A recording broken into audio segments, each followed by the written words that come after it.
किया जाता। अंत्य संस्कार में अग्नि संस्कार का क्रिया जो है, बैठो, श्रावक में समाधि होने के बाद आप एक लकड़ी को मशाला बना के, बरोबर है, आप मशाला बोलते हैं, मशाला है ना। अगर आचार्य भगवान पद है, साधु परमेश्वर बोली लगाते हैं, जो वो पुण्यवान उसका लाभ उठाते हैं, तो अंत क्रिया कैसे करते हैं? एक उल्टा पीरी लगाना, उल्टा द्रव्यों से पूजा करना और पीठ का पूजा करना, आगे का नहीं करेगा पीठ का, ये तो सच है, ये आगम का प्रमाण भी है, वो अलग विषय है। भाई मेरा प्रश्न ये है, अंत क्रिया का संस्कार कैसे किया जाता है? तेरा ही बेटा तुझे आग लगाएंगे, जीवन है पानी की भूख कब मिट जाए रे, जीवन है पानी की भूख कब मिट जाए रे, होनी अनहोनी हो, होनी अनहोनी कब क्या मिट जाए रे। कोरोना काल आने के बाद ये भी खत्म हुआ है, हाँ ये भी खत्म हुआ। पुत्र भी नहीं, कुछ भी नहीं, आप ही जो पैसा ले लो उधर ले जाओ, हमें घर मत लाओ। ऐसे विकटना कोरोना काल में हो चुका है, फिर भी हम भाव करते हैं, हे भगवान ऐसे मत हो।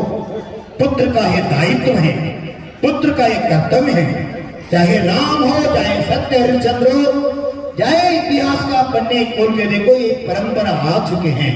फिर भी पिता का शांत होने के बाद पुत्र का दायित्व होता है और मसाला से उसका अग्नि संस्कार किया जाता है।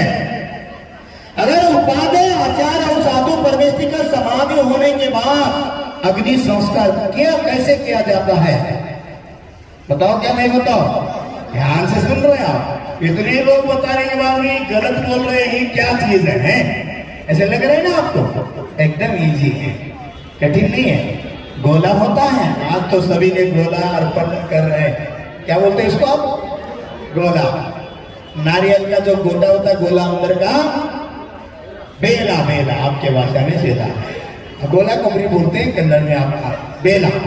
जो बेला का भाग होता है और आधा लेने का, ये आगम में उल्लेख है, आगा आधा भाग, उसका आकार हो जाता है सिद्धिशिला का, चंद्राकार का आकार हो, आधा बेला का। उसके अंदर से जोत, ऊर्ध्वगमन का प्रतीक, अंदर से जोत, दीपक का कैसे आगे जोत लगते हैं आगे, उसमें ने अंदर का सेंटर और आटे का दीप बनाते हैं ना, सेंटर में होता बात उसका, ऐसे बेला के सेंटर में बात को निर्माण करता। वो दीपक को जला के 3 परिक्रमा डाल के आग्नेय कोण में आकर वो आधा बेला को तो दीपक लगाया है, उस दीपक को रख के ही अग्नि संस्कार किया जाता है, मसाल से नहीं होता, अग्नि कुमार देव से भी नहीं होता। अग्नि कुमार देव से जो होता है वो पंडित मरण प्राप्त करने वाले महान पुण्य धारक, श्रेष्ठ प्रकृति धारक तीर्थंकर का ही होता है। आज को आप देखने वाले भी हैं। जब आचार्य उपाध्याय साधु परमेश्वर का समाधि होता है, उसके अंत्य संस्कार आधा बेला में अंतर का तो मध्यम दीपक लगा के उस ज्योति से किया जाता है। इसका भी आधार क्या है, कारण क्या है? अगर सुन रहे ना, अगर चक्रवर्ती हो, तीर्थंकर हो, नारायण हो, प्रतिनारायण हो, वर्तमान में हो, भूत में हो, भविष्य में हो, जो भी आज तक भगवान हुए हैं, वर्तमान में विदेश क्षेत्र माध्यम से बन रहे हैं, भविष्य में बनेगा, वो साधु बने बिना सिद्ध पद को प्राप्त कहीं नहीं कर सकेगा। वो ऊर्ध्वगमन का सूचक है, वो आधा बेला सिद्ध शिला का प्रतीक है। अगर सिद्ध बनना चाहते हैं तो, ऊर्ध्वगमन करना चाहते तो आप भावलिंगी साधु परमेष्ठी बनो। ये संदेश देने के लिए अग्नि संस्कार ऐसे किया जाता है। समझ लिया? अच्छा लगे? नहीं लगे तो जब बैठो, अच्छा लगे तो घोषणा करो, ताली बजाओ। ऐसा ही ताली बजाने का। अभी अभी शिकायत आपको 1 2 1 2 3 1 2 1 2 3 1 2 1 2 3 1 2।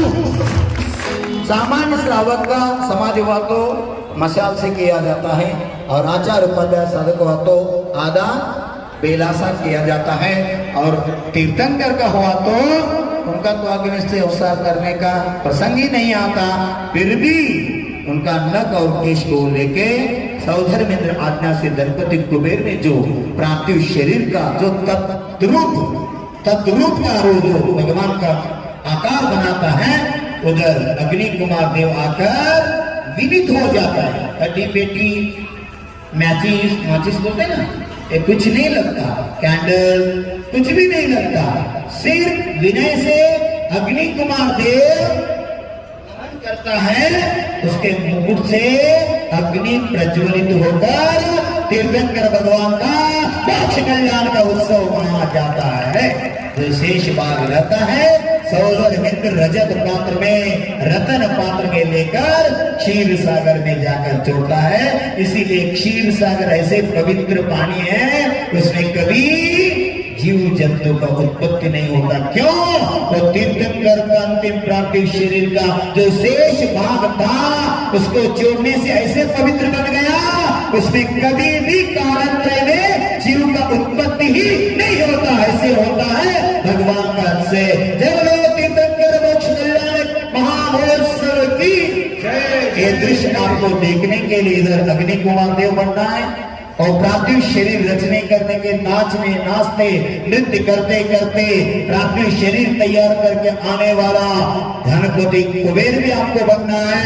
ये सब आज्ञा देकर कराने वाला, अंत में जाकर क्षीर सागर में जोड़ने वाला, तीर्थंकर के गर्भ में लेकर मोक्ष कल्याण में उत्सव मनाने वाला सौधर्म इंद्र बन के भी हमको भगवान की सेवा करना है। आपको आपके कथनी इतिहास में परम भाग्य आ चुका है। 5 परमेष्टि पैकी तीसरा परमेष्टि आपके आगे बैठे हैं। 5 परमेष्टि पैकी 3 नंबर का परमेष्टि आगे बैठे हैं। आज 3 पर्व एक साथ आपको मनाने के लिए मिल रहे हैं। पारसनाथ भगवान का मोक्ष कल्याण मुकुट सप्तमी और अष्टकर्म नाश सूचक अष्टम तिथि और भारत का स्वतंत्र का दिन, ये तीनों आपके जीवन में रत्नत्रय का संदेश लिया है। एक पुण्य आपको कमाना है। पट पट बोली लगा कहते हैं दीपक, क्या कहते हैं इसको? त्रिलोक। जैन सिद्धांत के अनुसार लोक पुरुषाकार में है। मनुष्य खड्गासन में दोनों हाथ कमर के ऊपर रख के विश्राम स्थिति में रहने के बाद जो शरीर की आकृति बनती है, उस आकृति को लोकाकृति कहा है। विश्व का आकार पुरुषाकार है। जो हमारा नाभि है वो मध्यलोक का प्रतीक है। इधर आपको दृश्य दिख रहा है, ये दोनों हाथ का विश्राम स्थिति में जो कमर में हाथ रखे हैं, इधर कमर है, ये आगे हाथ का भाग इधर और इधर गला है, सिर का भाग ऊपर।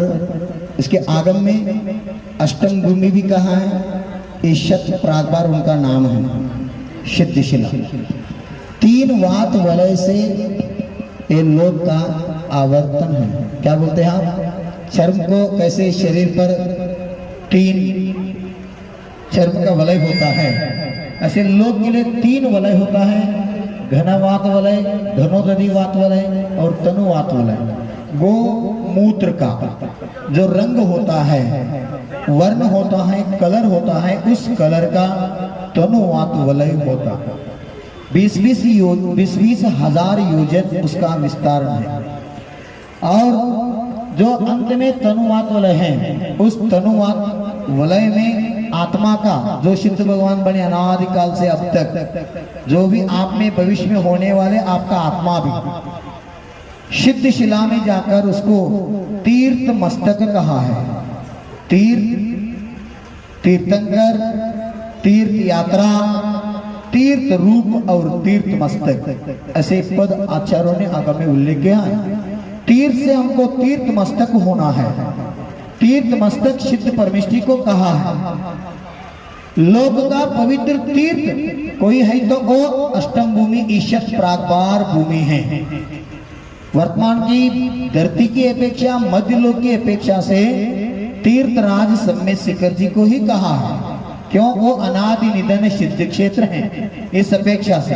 पर मूल लोक, तीन लोक में अगर शाश्वत तीर्थ कोई है तो वो सिद्ध शिला ही है। उस सिद्ध शिला में हमारे आत्मा को शाश्वत स्थापना करना है। इस अपेक्षा से हमारे धर्म में स्वस्तिक के बिना पूजन नहीं होता। पूजन, पूजक और पूज्य, पूजक से पूजन, पूजन से पूज्य पद को प्राप्त करना है, इसी उद्देश्य से ही कहा गया है। इसलिए आपको बेला पर चंदन से, केसर से स्वस्तिक बनाने की विधि बताया। उसके ऊपर 27 लौंग से स्वस्तिक और सिद्धशिला शुद्धात्मा को बनाने का एक संदेश दिया है। जब हम 2002 में पूज्य गुरुदेव शिक्षा गुरु विद्यानंद जी के पास दिल्ली में थे, उस समय आचार्य भगवंत ने कहा था इस वर्तमान में सर्वश्रेष्ठ फल श्रीफल को कहा है। उसमें भी अगर सर्वोत्तम श्रेष्ठ कहा तो बेला को कहा है। कैसे चावल सब अनाज में श्रेष्ठ माना गया है, ऐसे सब फलों में श्रीफल को ही श्रेष्ठ मनाया गया है। जो बेला है अगर आप जमीन में डाल दिया, पानी गोबर कुछ भी डाल दिया तो वो कभी उगलेगा नहीं। ऐसे हमको अनंत सुख को प्राप्त करना है, जन्म जरा मृत्यु से मुक्त होना है। इसी अपेक्षा से मुक्ता फल उसको कहा है, अमर फल भी कहा है। अमर फल से अमर पद को प्राप्त करना है, इस उद्देश्य से वो क्रिया है। वो 27 है और अखंड बेला एक फल ही है। कितने हो गया? 27 + 1 28 हो गया। 28 किसका मूल गुण है बेटा? सादा सीधा है, साधु परमेष्ठी का मूल गुण है। इसलिए नग्गो मुग्गो मग्गो उपाध्याय परमेष्ठी बने बिना हम सिद्ध बन सकते हैं। आचार्य परमेष्ठी बने बिना हम सिद्ध परमेष्ठी बन सकते हैं। अरिहंत परमेष्ठी भी बने बिना हम सिद्ध परमेष्ठी बन सकते हैं। पर साधु बने बिना त्रिकाल में सिद्ध पद संभव नहीं है। ऐसे श्रेष्ठ पद साधु पद हैं। 27 के साथ एक जो बेला है वो 28 मूल गुण का प्रतीक है। जो जो निर्वाण फल आए ना वो भाव करो, भविष्य में मैं भी भावलिंगी नित्यंत मुनि बन के ही पारसनाथ जैसे मोक्ष प्राप्त करूंगा। किस किस को भाव है? हाथ उठाओ, हम भी मोक्ष जाना चाहते हैं गुरुदेव। सचमुच जय हो अनंत अनंत सिद्ध परमेष्ठी भगवान की जय हो। कैसे आपको शिकाया है? दोनों हाथ उठा के जय हो। जय हो चिंतामणि पारसनाथ भगवान की, मोक्ष सप्तमी महापर्व की, भारत के स्वतंत्र महादिन की, अहिंसा परमो धर्म की, संत शिरोमणि आचार्य गुरुदेव विद्यासागर मुनि महाराज की। हमारा परम सौभाग्य है। आज तक सभी बुजुर्ग लोग दुखी थे, पर वो दुख को भी कल आचार्य भगवान ने दूर कर दिया है। एक नहीं, दो नहीं, 29 दीक्षा दिया है गृहस्थ को भी।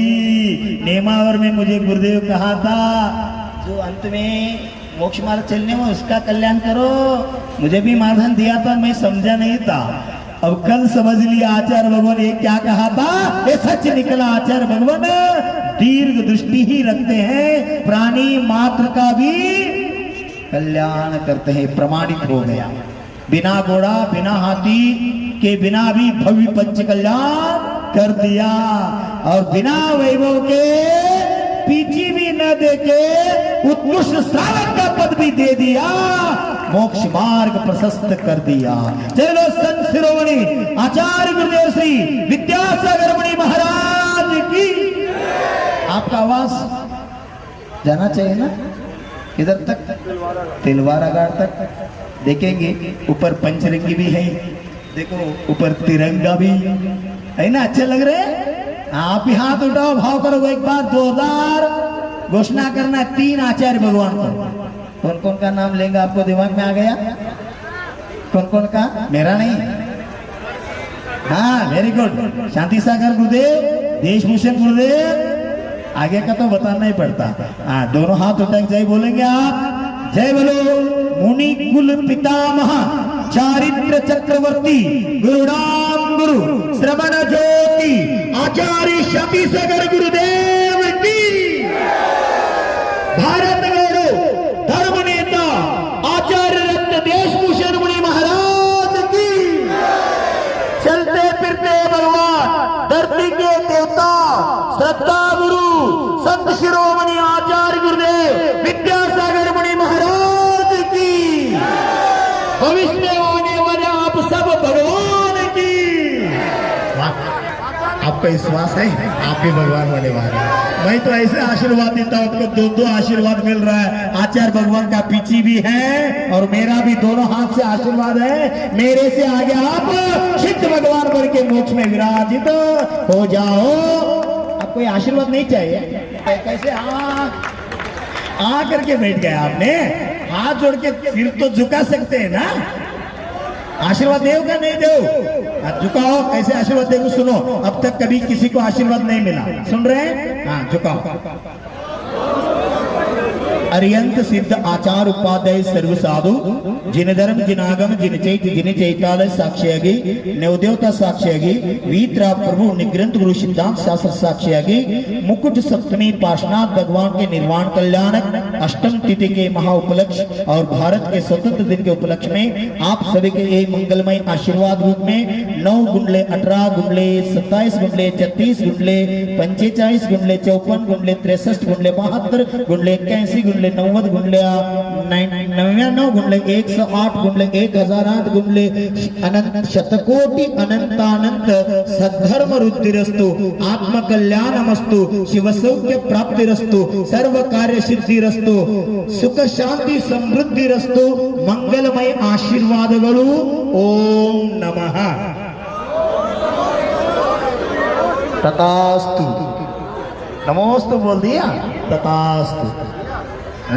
नमोस्तु का शॉर्ट बार में वंदे तद्गुण लब्ध है।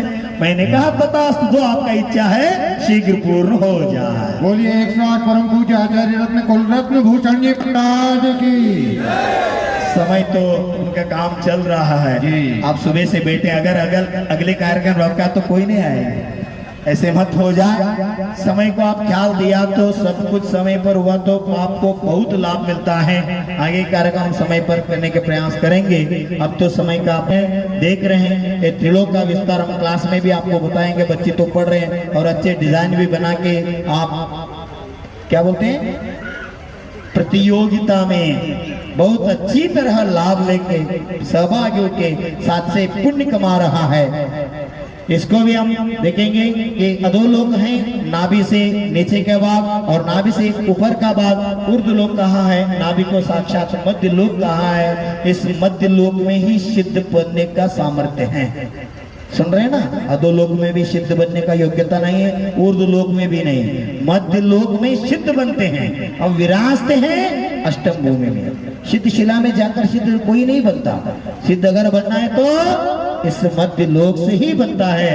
आज का दिन पारसनाथ भगवान ने रहा हुआ चारघाती कर्मों को भी नाश कर योग निवृत्त किया था। आज उन्होंने तीर्थ शिरोमणि उन्नत जो पर्वत के उन्नत स्थान है, शिखर जी के मुकुट हैं, ऐसे स्वर्ण भद्र टोक से मुक्ति को प्राप्त कर लिया था। उसी की याद के रूप में आज हम पारसनाथ भगवान के निर्वाण कल्याणक मुकुट सप्तमी महापर्व साधर कर रहे हैं। सप्तम अर्थात इधर से 7 रज्जु ऊपर ऊर्ध्व लोक है, 7 रज्जु नीचे अधोलोक है। टोटल मिलके 14 रज्जु लोक का ऊंचाई है और इधर से मध्य लोक तक 7 राजू, आपके भाषा में राजू बोलते हैं। एक मूल ग्रंथ में रज्जु का नाम भी आते हैं, ये रज्जु। और पीछे का भाग 7 और ऊपर का ये 3.5, ये 3.5, ऊपर का 1, ऐसे चारों तरफ के आकार के तुल मिला के 343 343 इसका टोटल विस्तीर्ण है ये लोक का। इस लोक में हम रह रहे हैं, अभी मध्य लोक में है भारत में आप, हम सब जीव इस मध्य लोक में हैं। अभी सिद्ध भगवान जो पारसनाथ भगवान बने हैं और उसका आत्मा अभी सिद्ध परमेश्वर के रूप में इधर सिद्ध पद को प्राप्त करके आए। सिर्फ 3 समय के अंतराल में इस मध्य लोक से ऊर्ध्व गमन करेगा। ऊर्ध्व गमन साक्षात मूर्ति तो इस काल में नहीं कर सकते, इंद्र के हाथ से वो काम होता है। इधर अंत क्रिया अग्नि कुमार देव करते हैं। उस समय जब विनय से वो नतमस्तक होता है, उसे मुकुट से अग्नि प्रज्वलित होकर तीर्थंकर का पार्थिव शरीर का संस्कार, सुनो, तीर्थंकर का शरीर नहीं रहता, कपूर जैसा उड़ जाता है। फिर भी इंद्र ने ये उत्सव मनाने के लिए जो बाल और नख समझते ना, अंगूठी का नख, नाखून, बाल और नाखून ये चीज रहते हैं, उसको लेकर कुबेर को बता के जैसे तीर्थंकर का शरीर थे उस जैसा शरीर को बनाता, इसको पार्थिव शरीर कहा। उस पार्थिव शरीर को अग्नि कुमार देव से अग्नि स्पर्श करा के जो शेष भाग बचता है उसको रत्न जड़ित ताले में स्वर्ण पात्र में लेकर क्षीर सागर में जाकर विसर्जन करता है। इसका प्रभाव ऐसे होता है, क्षीर सागर जल निर्जंतु हो जाता है, जीव जंतु के शुद्ध, ऐसे शुद्ध उसको प्रासुक करना नहीं पड़ता। 24 आवर्स कायम शाश्वत वो प्रासुक ही रहता है। ऐसे पवित्र तीर्थंकर के पार्थिव शरीर के जो बचा हुआ शेष भाग को छोड़ने के ऐसे भाग होता है। इसीलिए साधु के आचार्य उपाध्याय के समाधि के बाद अब वर्तमान में भी हम भस्म को लगाते हैं, अभी भी ये परंपरा है। साधु परमेष्ठी आचार्य उपाध्याय की समाधि होने के बाद जो अंत्य क्रिया करते हैं, उसके बाद 3 दिन के बाद जो अस्थि विसर्जन क्रिया होता है, उस समय अस्थि को संग्रह करके विसर्जन करने के साथ साथ जो भस्म होता है उसको माथे पर लगा के हम स्वयं को धन्य मानते हैं। वो तो छोड़ो, अब भी वर्तमान में आचार्य भगवान जिस धरती पर पांव रखता है वो धरती धरती नहीं तीर्थ बन जाता है, तीर्थ बन जाता है। उनका भक्त भी तर जाता है इस संसार से, मिट्टी मिट्टी नहीं चंदन बन जाता है। सिर्फ गुरु के पावन चरणों में रहा हुआ मिट्टी चंदन बनता है, तो साक्षात भगवान का क्या कहे बेटा। इसलिए ये अंत क्रिया होते होते भगवान का ऊर्ध्वगमन होता है। ये दृश्य देखेंगे आप, भाव करेंगे, इधर से 7 रज्जू ऊपर है, इसलिए सप्त परम स्थान को हमको याद करना है। सज्जातित्व, सदगृहस्थ, पारिव्राज्य, सुरेंद्रता, परम साम्राज्य, परमहंत और परम निर्वाण। आज परम निर्वाण को भगवान ने प्राप्त कर लिया, पारसनाथ भगवान। हम भी इधर से 7 रज्जु जो ऊपर अष्टम भूमि है, उस अष्टम भूमि ईशत प्राकार भूमि को ऊर्ध्व गमन करने की भाव रखते, इसको दुष्ट को निहारना है। अगर अंत समय में इसको याद करते करते आपके मृत्यु हो गया, समझो आप नियम से सदगति और परम गति की ओर जा रहे हैं। ये पुण्यात्मा भव्यात्मा जीव ही ऐसे याद करते हैं। बोलते हैं ना, अंतिम मरण समाधि तेरे धर पर हो। जो विभव सागर जी ने जो समाधि भक्ति भावना लिखा है, सबके लिए वो पढ़ने योग्य है। साधु के लिए, आचार्य के लिए, उपाध्याय के लिए, आर्य का, श्रावक श्राविक, इधर पंतवाद संतवाद कुछ भी नहीं है। सुन रहे ना, उसमें जो भाव है अगर उसका आपने पकड़ लिया, घर में होकर भी आप चक्रवर्ती जैसा जीवन जिया करते, ऐसे विशुद्धि का भाव उसमें रखा गया है। ऐसे हम भी भाव रखेंगे देव शास्त्र गुरु पावन चरणों में, उनके याद करते करते हमारा मृत्यु हो जाए। पूज्य गुरुदेव विद्यानंदी ने कोल्हापुर में आहार करके मंदिर की ओर जा रहे, म्युनिसिपालिटी महिला, झाड़ू लगाने वाली महिला झाड़ू बाजू फेंक के रास्ते में साष्टांग दर्शन करके सो गया, रोने लगा। आचार्य गुरुदेव रुक गया, पूछते हैं बेटा क्यों रो रहे हैं। बाजू के लोग है, गुरुदेव वो म्युनिसिपालिटी की महिला है, कुछ दर्द होता है जानते हैं लोग, और उसका पति पीता इसलिए लोग छोड़ दो उनको, चलो। गुरुदेव रुक गया, पूछते क्यों रहा। गुरुदेव मेरा पति पीता इसलिए मैं नहीं रो रहा हूँ, मेरा पेमेंट कमी इसीलिए नहीं रो रहा हूँ, गांव में झाड़ू लगना पड़ता है इसीलिए नहीं रो रहा हूँ, 3 बच्ची हुई इसीलिए मैं नहीं रो रहा हूँ। क्यों रो रहे हैं। बोलने के बाद वो महिला पूछते गुरुदेव मुझे ऐसा स्पेशल आशीर्वाद दो विशेष। गुरुदेव विशेष आशीर्वाद में दो होता है, एक सामान्य विशेष होते नहीं। गुरुदेव आपसे क्या चाहते बोलो। उस महिला से पूछने के बाद वो महिला ने क्या कहा होगा, जैन नहीं थे वो, अजैन होकर भाव किया। गुरुदेव से बोलते हैं गुरुदेव मेरा अंतिम समय कब आएगा, मेरा इस तन से शरीर से प्राण कब निकलेगा, उस समय भगवान के नाम स्मरण करते करते मेरा प्राण निकल जाए, ऐसे आशीर्वाद मुझे दे दो। म्युनिसिपालिटी की एक महिला, शूद्र महिला भी ये भाव करते तो हम नहीं कर सकते। ये भाव करो, ये दृश्य लेके ये भाव रखो, हमको भी एक दिन ऐसे ऊर्ध्वगमन करना है। जय बोलो अनंत अनंत सिद्ध परमेश्वरी भगवान की। अग्नि कुमार मुकुटेन सौदर्भ इंद्र हस्तेन ज्योति स्थापनम करोमीति स्वाहा। ओम ह्रीं पाषाण तीर्थकरण पार्थिव शरीरस्य अग्नि कुमार देव मुकुटेन ज्योति स्थापनम करोमीति स्वाहा।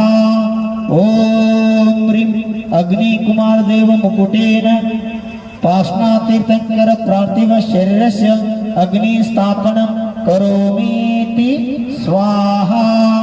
ओम ह्रीं अग्नि कुमार देव मुकुटेन पाषाण तीर्थकर पार्थिव शरीरस्य अग्नि स्थापनम करोमीति स्वाहा। सब खड़े हो जाओ, एक ही शब्द बोलने का है सभी को। ओम ह्रीं अनंतानंत परम सिद्धेभ्यो नमो नमः। सबके मुख में एक ही जप आना चाहिए। ओम ह्रीं अनंतानंत परम सिद्धेभ्यो नमो नमः। ओम अनंतानंत परम सिद्धेभ्यो नमो नमः। ओम ह्रीं अनंतानंत परम सिद्धेभ्यो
नमो नमः। ओम ह्रीं अनंतानंद परम सिद्धेभ्यो नमो नमः। ओम ह्रीं अनंतानंद परम सिद्धेभ्यो नमो नमः। ओम ह्रीं अनंतानंद परम सिद्धेभ्यो नमो नमः। ओम ह्रीं अनंतानंद परम सिद्धेभ्यो नमो नमः।